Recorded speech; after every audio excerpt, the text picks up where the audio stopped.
Right. There's been a lot, so we'll sort of start at the beginning. But you know, one of the things, because we needed to understand why we did not do well on phase one, how we were going to correct that in phase two, because obviously that was a disappointment to the business.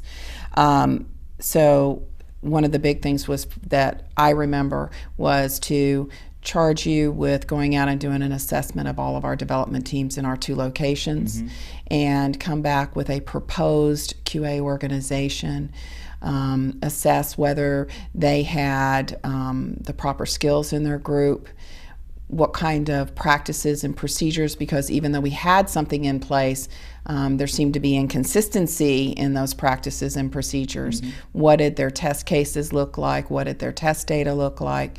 And then when we received your assessment back, it was an eye-opening experience for the management team on how inconsistent we were, actually.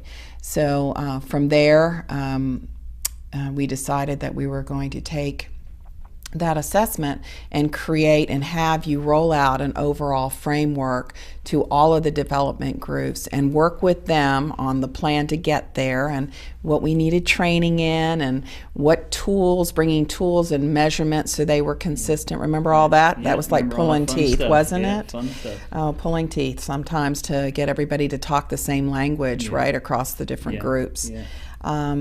And then from there, we also had you lead some of the strategic projects to ensure that we would deliver results to our group, to the business, and move that forward.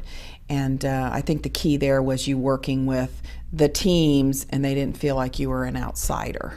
You know, and we're working with them to get them up to speed so they could take over, that you weren't going to be there for a long time.